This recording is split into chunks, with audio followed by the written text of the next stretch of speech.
Jean-Paul Belmondo, né le 9 avril 1933 à Neuilly-sur-Seine, et mort le 6 septembre 2021 à Paris, est un acteur français. Il a été également producteur de cinéma et directeur de théâtre. Alternant dans les premières années de sa carrière des films populaires et d'art et essai avant de pencher nettement pour la première catégorie, sa gouaille de Titi parisien et ses cascades sans doublure contribuent à en faire rapidement l'une des plus grandes vedettes du cinéma français. Champion incontesté du box-office au même titre que Louis de Funès et Alain Delon à la même époque, Jean-Paul Belmondo a attiré dans les salles, en 50 ans de carrière, près de 160 millions de spectateurs. Entre 1969 et 1982, il a joué à 4 reprises dans les films les plus vus de l'année en France. Le Cerveau, 1969, Peur sur la ville, 1975, L'Animal, 1977, La des actes, 1982, égalant le record de Fernandel et n'étant dépassé sur ce point que par Louis de Funès. Il a tourné sous la direction de grands réalisateurs français. À partir du milieu des années 1980, ses films attirent moins de spectateurs, tandis que la critique ne l'épargne pas. Il est moins présent au cinéma et se produit surtout au théâtre. Il obtient cependant en 1989 le César du meilleur acteur pour son rôle dans Itinéraire d'un enfant gâté, distinction qu'il refuse. Depuis le début des années 2000, des problèmes de santé l'ont contraint à se retirer du cinéma et des planches, si l'on accepte un film sorti en 2009. Pour l'ensemble de sa carrière, il reçoit une palme d'honneur au cours du Festival de Cannes 2011 puis, lors de la cérémonie des Césars 2017, un hommage lui est rendu en sa présence et le public lui fait une longue ovation debout. Situation personnelle. Origine et formation. Jean-Paul Belmondo naît à Neuilly-sur-Seine. Il est le deuxième des 3 enfants de Paul Belmondo, 1898-1982, sculpteur de renom d'origine piémontaise et sicilienne, né à Alger, et de Madeleine Reynaud-Richard, 1901-1997, une artiste peintre qui a rencontré son futur mari sur le banc de l'École nationale supérieure des beaux-arts. Jean-Paul Belmondo vit ses premières années à la Villa Saint-Jacques, puis en 1938 il emménage aux 4 rue Victor, car son père a son atelier dans des anciennes écuries, au 77 avenue d'Enfer Rochereau. Jeune homme, il a longtemps occupé un 2 pièces dans le même immeuble. Durant l'enfance de Jean-Paul Belmondo, la famille connaît quelques privations, Paul Belmondo ayant du mal à vivre de son art pendant la Seconde Guerre mondiale et l'occupation allemande. Inscrit dans les meilleures écoles de la bourgeoisie parisienne, école paroissiale de la rue Henri Barbus, école alsacienne, d'où il est rapidement renvoyé, école Pascal, lycée Louis le Grand, Henri IV et Montaigne, Jean-Paul Belmondo, peu enclin aux études, est un élève indiscipliné. Il découvre très jeune le plaisir du sport, le cyclisme, le football. Au lycée, il est gardien de but, puis la boxe, qu'il va longtemps pratiquer en amateur, et brièvement en professionnel durant son adolescence avec 4 victoires et un match nul en 9 combats. De cette passion pour la boxe il déclare, à 15 ans, après avoir écouté à la radio la victoire de Marcel Cerdan sur Tony Zal, je n'avais qu'une idée, faire de la boxe. Mais, pour boxer, il faut avoir faim et avoir la haine. Ce n'était pas mon cas.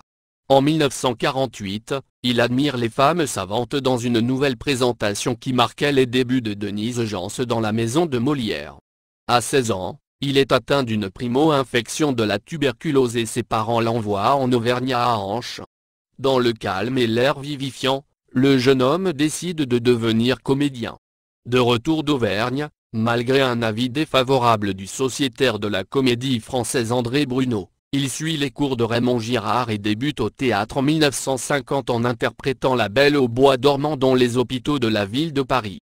Pendant 6 mois, Raymond Girard va l'aider à préparer le concours du Conservatoire national supérieur d'art dramatique, où il est recalé, mais admis en tant qu'auditeur libre en 1951. En janvier 1952, il repasse l'examen d'entrée mais échoue de nouveau. C'est seulement en octobre 1952 qu'il est enfin admis. Pierre Dux, dont il est l'élève, déclare un jour qu'avec la tête qu'il a, il ne pourrait jamais prendre une femme dans ses bras, car cela ne serait pas crédible. Ce professeur du conservatoire lui prédit un abonnement au second rôle. Jean-Paul Belmondo y reste 4 ans et y rencontre notamment la bande du conservatoire. Il se lie d'amitié avec Jean Rochefort, Jean-Pierre Mariel, Bruno Kremer, Pierre Vernier et Michel Beaune. Il participe également à des spectacles théâtraux sous la direction de Michel Galabru. Avec Guy Bedos, il se livre sur la place du village ou aux terrasses de café à des numéros de cabaret en jouant des sketchs de Pierre Dac et Francis Blanche. En 1953, il fait la connaissance d'Élodie Constant, danseuse sous le nom de Renée Constant, qui devient sa compagne. Le couple mène une vie de bohème, ce qui n'empêche pas les deux jeunes gens d'avoir une fille, Patricia née la même année, morte en 1993, à 40 ans, dans un incendie. Les professeurs de Jean-Paul Belmondo continuent de ne pas tenir son talent en haute estime. En 1956, lors du concours de sortie du conservatoire, il interprète une scène de la pièce Amour et piano de Georges Feydeau. Le public l'acclame, mais le jury présidé par Marcel Achard lui fait payer sa désinvolture et lui décerne un simple accessit, lui interdisant ainsi l'entrée à la Comédie Française. Les camarades de Belmondo le portent en triomphe pour le soutenir, tandis qu'il adresse un bras d'honneur au jury. L'acteur et enseignant au conservatoire Henri Roland lui dit alors « Le professeur ne t'approuve pas, mais l'homme te dit bravo ». Vie privée et familiale. Le 17 janvier 1959, dans le 14e arrondissement de Paris, il épouse Renée Constant, dite Élodie Constantin, sa compagne depuis plusieurs années.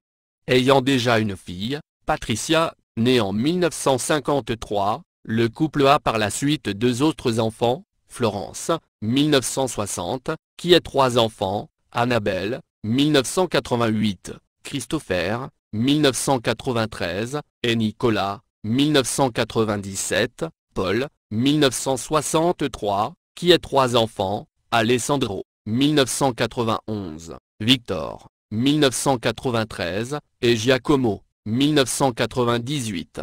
Le 29 décembre 2002, il épouse à la mairie du 6e arrondissement de Paris sa compagne Nathy, une ancienne coco-girl de Stéphane Collaro qu'il a rencontrée en 1989 et qui partageait sa vie depuis 13 ans.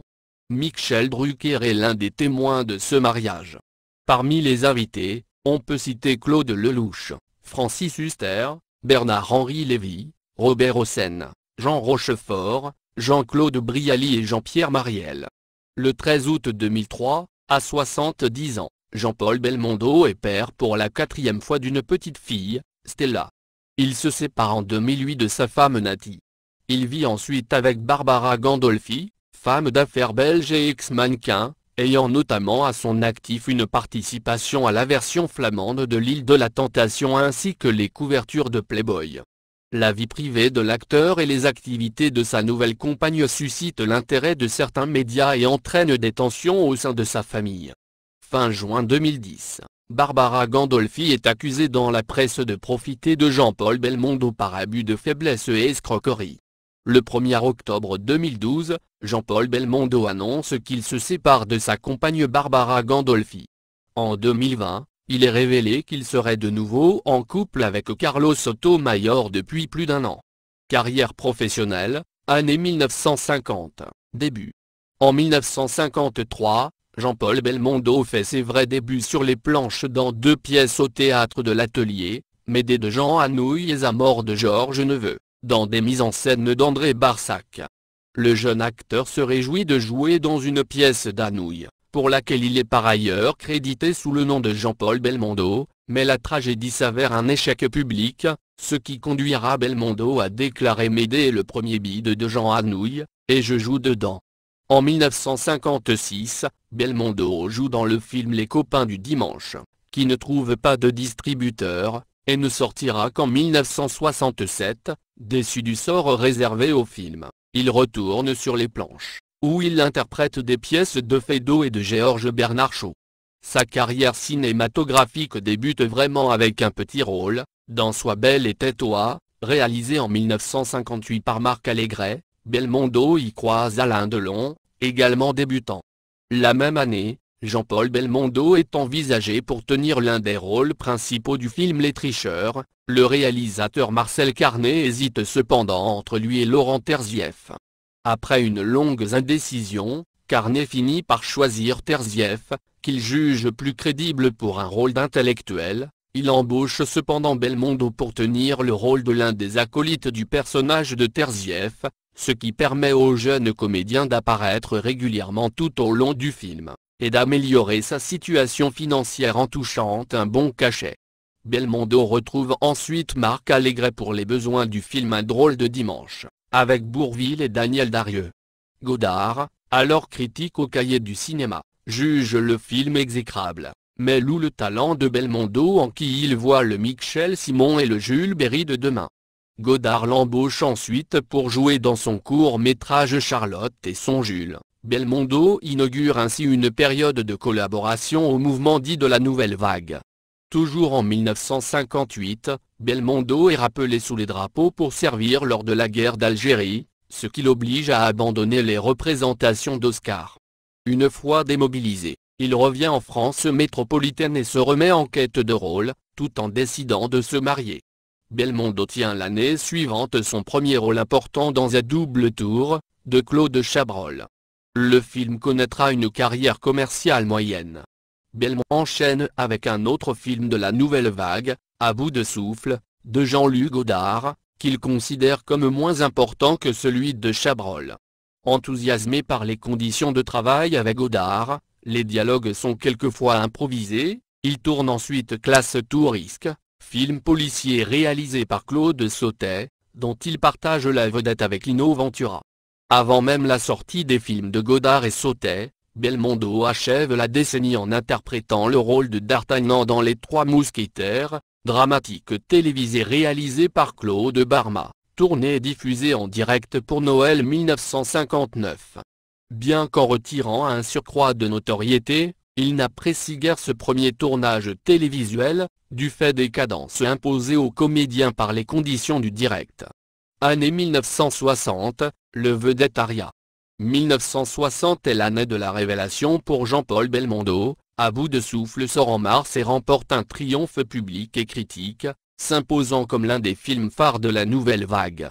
Quant à Jean-Paul Belmondo, il a enfin surmonté les réticences que les tournages de cinéma lui inspiraient en tant que jeune acteur de théâtre. Le mois suivant sort Classe tout risque, si le film de Sautet, sorti peu après celui de Godard, est éclipsé par ce dernier, il bénéficiera ensuite de multiples rediffusions télévisées. Très actif au cours des années 1960, durant lesquelles il tourne 34 films, Jean-Paul Belmondo devient une figure de premier plan du cinéma français, et s'affirme rapidement comme un interprète aux multiples facettes, capable de tenir des rôles variés sous la direction des plus grands réalisateurs. Il se distingue également comme un acteur très physique, appréciant de tourner sans doublure des scènes mouvementées. Peu avant la sortie des films de Godard et Sautet, il tourne Moderato Cantabile, réalisé par Peter Brook d'après Marguerite Duras, film médiocrement accueilli malgré sa sélection au Festival de Cannes 1960. Une fois révélé, il tourne dans plusieurs films italiens, dont La Viaxia, de Mauro Bolognini, avec Claudia Cardinal, et La Sociara, de Vittorio De Sica, avec Sophia Loren. Il retrouve ensuite Jean-Luc Godard pour Une femme est une femme, avant de tourner Léon Morin prêtre, sous la direction de Jean-Pierre Melville, film accueilli tièdement par le public et la critique.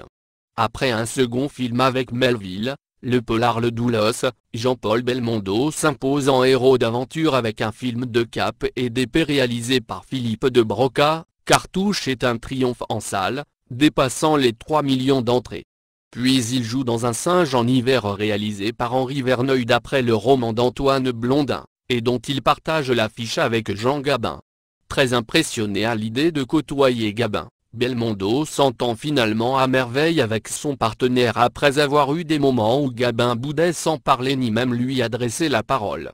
La fraternité tardive, ils ne se parlaient guère au début du tournage, entre les deux acteurs se retrouve chez les personnages du film, le dialogue de Michel Audiard faisant dire à Gabin, à l'adresse de Belmondo, « Môme, t'es mes 20 ans ».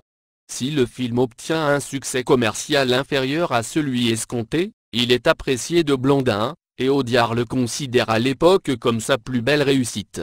Un singe en hiver montre en outre un Belmondo capable de tenir tête à l'écran à un grand comédien de la génération précédente. Après plusieurs autres films, parmi lesquels L'aîné des fers chauds de Jean-Pierre Melville, d'après Georges Simenon, il retrouve Philippe de Broca pour Les besoins de l'homme de Rio, film d'aventure au rythme endiablé qui lui convient très bien, dont il partage la vedette avec Françoise d'Orléac, sœur de Catherine Deneuve. Sorti en février 1964, L'homme de Rio est pour Belmondo un nouveau triomphe commercial, approchant les 5 millions d'entrées en France. Ce mariage d'humour et d'action allie de surcroît succès critique et public. Le 5 novembre 1963, Jean-Paul Belmondo est par ailleurs élu président du syndicat français des acteurs.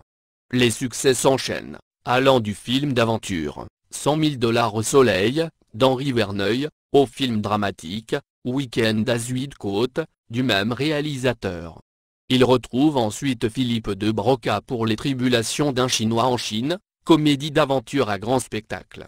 Sur le tournage, il rencontre et tombe amoureux de sa partenaire Ursula Andress, son épouse demandera le divorce l'année suivante et la presse internationale rend abondamment compte de la liaison entre les deux acteurs. Ils vivent alors dans une maison située sur l'île des Corbeaux, le long de la Marne.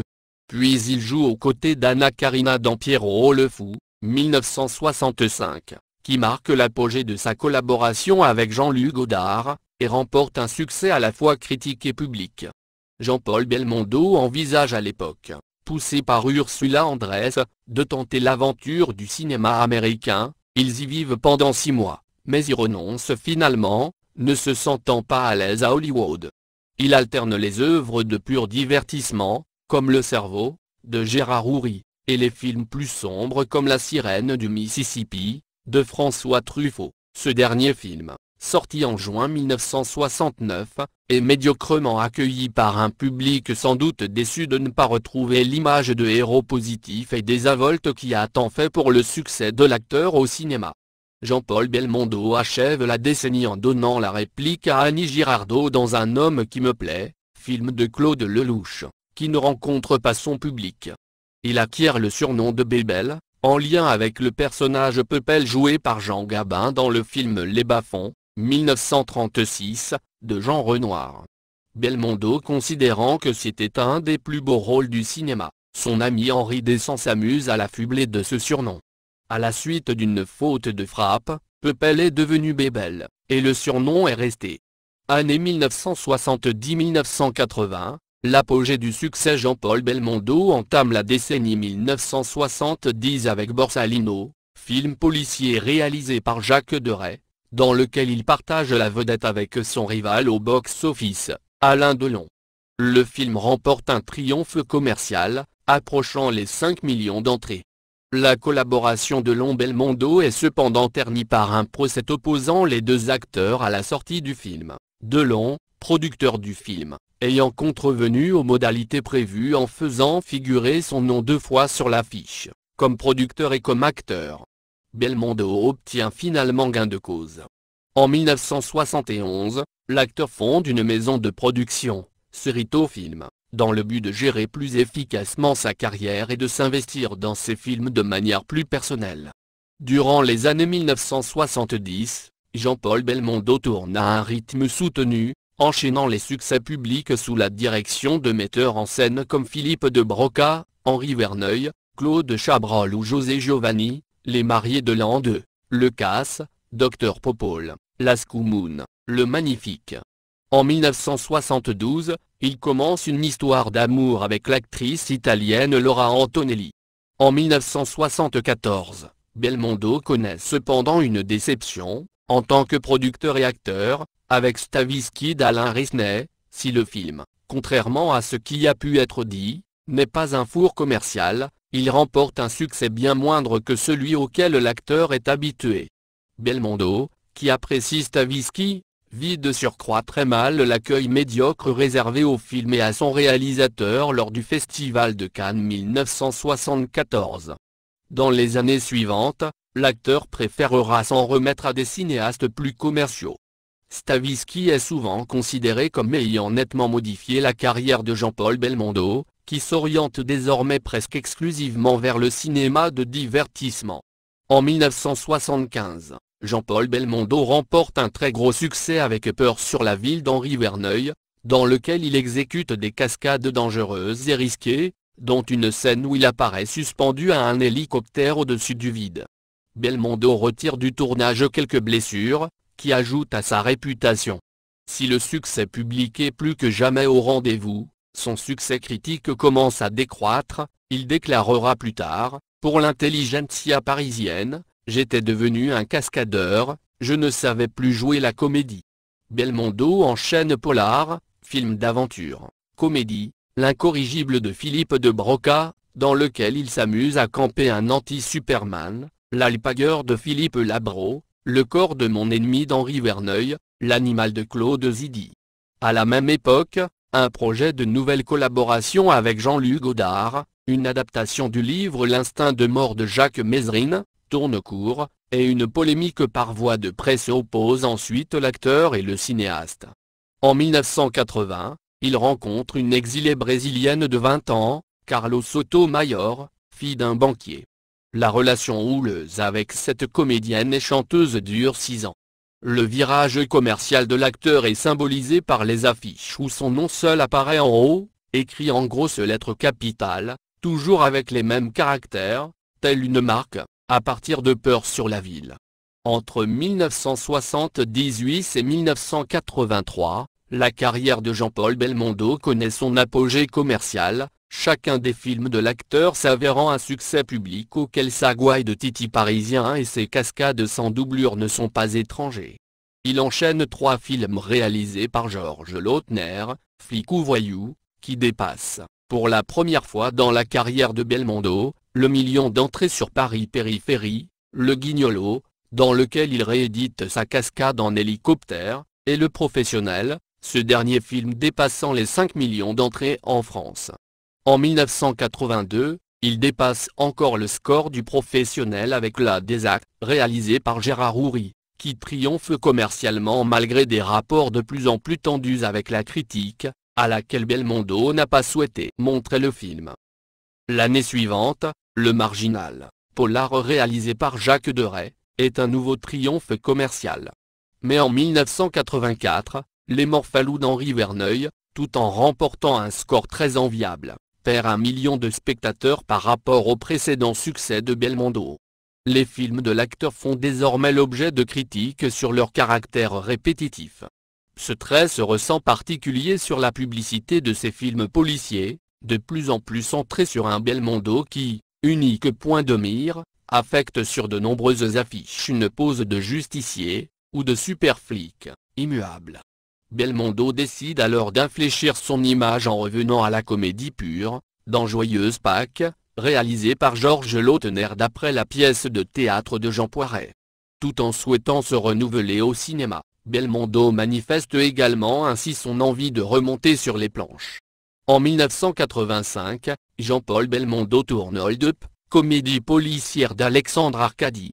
Sur le tournage de ce film qui dépassera les 2 millions d'entrées, il se blesse sérieusement en exécutant une cascade, ne voulant pas être doublé, à 52 ans. Le temps des films d'action semble révolu pour lui.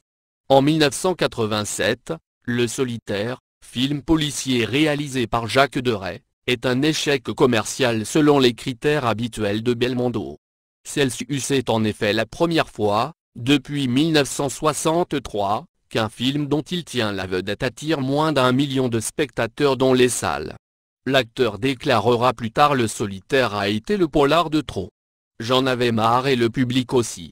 La même année, Robert Hossein lui propose de remonter sur scène. Belmondo saisit l'occasion et, près de 30 ans après avoir quitté les planches, interprète Kean de Jean-Paul Sartre d'après Alexandre Dumas, au Théâtre Marigny, de février à juin 1987, reprenant ensuite la pièce en septembre pour une prolongation de 2 mois et demi. Enthousiasmé par ce succès, Jean-Paul Belmondo se dit ravi d'avoir retrouvé sa vocation d'origine. Il crée le prix Paul Belmondo devant récompenser un sculpteur contemporain pour la qualité de son œuvre. En 1989, le lauréat est Cyril de la Patellière. En 1988, Claude Lelouch lui offre le rôle principal d'Itinéraire d'un enfant gâté. Belmondo, ravi d'interpréter un rôle de composition qui lui permet de s'écarter de son image cinématographique habituelle, retrouve avec ce film le succès commercial. Sa prestation lui vaut également d'obtenir le César du meilleur acteur, lors de la 14e cérémonie des Césars en 1989. Il avait pourtant précisé, dès l'annonce de sa nomination, ne pas être intéressé par le prix, mais l'Académie passe outre en le lui attribuant. Belmondo n'est pas présent à la cérémonie et ne va pas chercher sa récompense, une manière de rappeler que, comme au début de sa carrière lors du concours d'entrée à la Comédie Française, le public est le seul jury qui puisse lui accorder des distinctions. De plus, Belmondo n'a jamais pardonné au sculpteur compresseur César, qui a donné son nom à cette récompense du cinéma, d'avoir vivement critiqué le travail de son père Paul Belmondo. Jean-Paul trouvait les statuettes de César sans intérêt. Jean-Paul Belmondo s'éloigne ensuite du cinéma pour plusieurs années. Il retrouve Robert Hossein pour une mise en scène de Cyrano de Bergerac d'Edmond Rostand. Le spectacle, joué à partir de février 1989, un mois avant la sortie du film tiré de la pièce, interprété par Gérard Depardieu, remporte un grand succès, attirant plus de 200 000 spectateurs, et réalise en 1991 une tournée internationale, allant jusqu'au Japon. À son retour de tournée, Belmondo vend à Canal+ sa maison de production Cerrito Film et fait l'acquisition du Théâtre des Variétés, dont il assure la direction. Il ne revient à l'écran qu'en 1992, pour les besoins de l'Inconnu dans la maison, réalisé par Georges Lautner, puis laisse passer 3 ans avant de tourner Les Misérables de Claude Lelouch, libre adaptation du roman de Victor Hugo dont une partie de l'action est transposée au XXe siècle. Les deux films ne remportent pas un grand succès public, surtout pour ce qui est du film de Lautner. L'acteur est désormais surtout actif sur les planches, où il est l'interprète de grosses productions théâtrales, comme Tailleur pour Dame et La Puce à l'oreille, de Georges Feydeau, mis en scène par Bernard Murat. En 1996, le film Désiré, réalisé par Bernard Murat d'après la pièce de Sacha Guitry, est un échec public, victime notamment d'un circuit de distribution réduit. En 1998, Patrice Lecomte met en scène Jean-Paul Belmondo et Alain Delon dans Une chance sur deux, comédie policière jouant ouvertement sur la nostalgie des anciens films du duo de Borsalino. Belmondo y exécute à nouveau, à 65 ans, une cascade accrochée à un hélicoptère. Ce film, où les deux vétérans donnent la réplique à Vanessa Paradis, obtiendra finalement un score inférieur à celui escompté, dépassant à peine le million d'entrées. La même année, Jean-Paul Belmondo interprète sur scène Frédéric ou Le Boulevard du Crime, d'Éric Emmanuel Schmitt. Il donne également son accord à Cédric Klapisch pour interpréter, aux côtés de Romain Duris, l'un des rôles principaux de Peut-être. Si cette fable de science-fiction ne remporte qu'un succès d'estime, Belmondo apprécie l'expérience du tournage. Fin novembre 1999, Jean-Paul Belmondo est hospitalisé à Brest à l'hôpital de la Cavale Blanche, après avoir subi un malaise pendant une représentation de la tournée de Frédéric, ou Le Boulevard du Crime. Il doit ensuite observer un strict repos. Année 2000-2010, dernier film et nombreux hommages. À partir de 2000, Jean-Paul Belmondo ne monte plus sur les planches. Au cinéma, il fait une apparition dans Les Acteurs, de Bertrand Blier. Amazon, tourné l'année précédente sous la direction de son vieux complice Philippe de Broca, sort à la sauvette en juillet 2000 et se révèle être un désastre commercial. En 2001, il tourne pour la télévision, plus de 40 ans après sa précédente expérience, dans le téléfilm L'aîné des Ferchaux. Belmondo tient le rôle tenu par Charles Vanel dans l'adaptation cinématographique de Jean-Pierre Melville, tandis que le rôle, naguère tenu par Belmondo, est interprété par Sami Nasseri. Il envisage de tourner ensuite pour la télévision une adaptation du roman Le Lion de Joseph Kessel, un téléfilm finalement interprété par Alain Delon. Mais, le 8 août 2001, un mois avant la diffusion de L'aîné des Ferchaux, et alors qu'il se trouve en vacances en Corse chez son ami Guy Bedos à Lumio, près de Calvi, Belmondo est victime d'un accident vasculaire cérébral. Il est héliporté d'urgence à l'hôpital Falconaja de Bastia. Bien que son état soit jugé sérieux, un caillot ayant entraîné notamment une paralysie faciale du côté droit, il est transféré dans la soirée vers l'hôpital Saint-Joseph de Paris. Son accident de santé, qui le tient ensuite éloigné des plateaux comme des planches, est suivi d'une longue rééducation. En avril 2007, il est promu commandeur de la Légion d'honneur. Il retrouve en 2008, après 7 ans d'absence, les plateaux de cinéma pour tourner, sous la direction de Francis Huster, Un homme et son chien. Ce remake de Umberto de Vittorio De Sica est un drame dans lequel il incarne un homme qui se retrouve du jour au lendemain à la rue.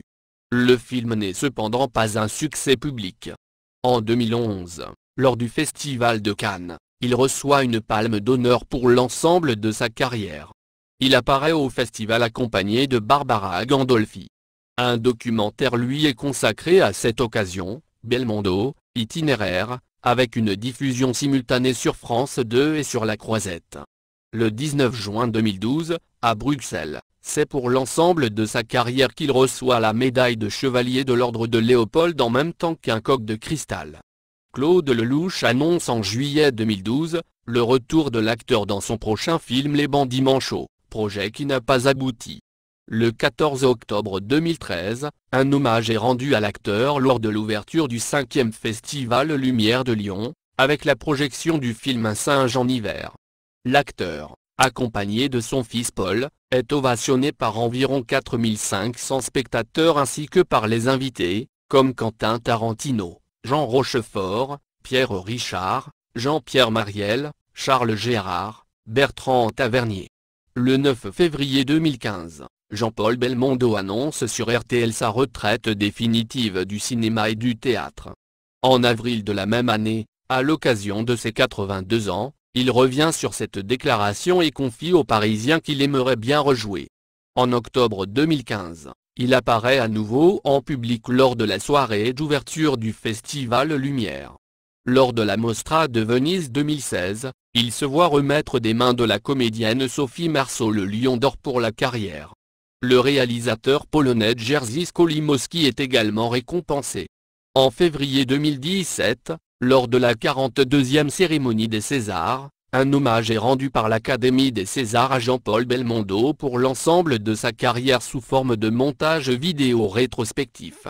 Le 14 juillet 2019, il est élevé à la dignité de grand officier de la Légion d'honneur. Le 6 septembre 2021, Jean-Paul Belmondo meurt à son domicile parisien à l'âge de 88 ans. Son avocat, Michel Godest, qui annonce la nouvelle en diffusant un communiqué à l'agence France Presse, indique « Il était très fatigué depuis quelque temps. Il s'est éteint tranquillement. Adieu l'artiste, je t'aimais bien. »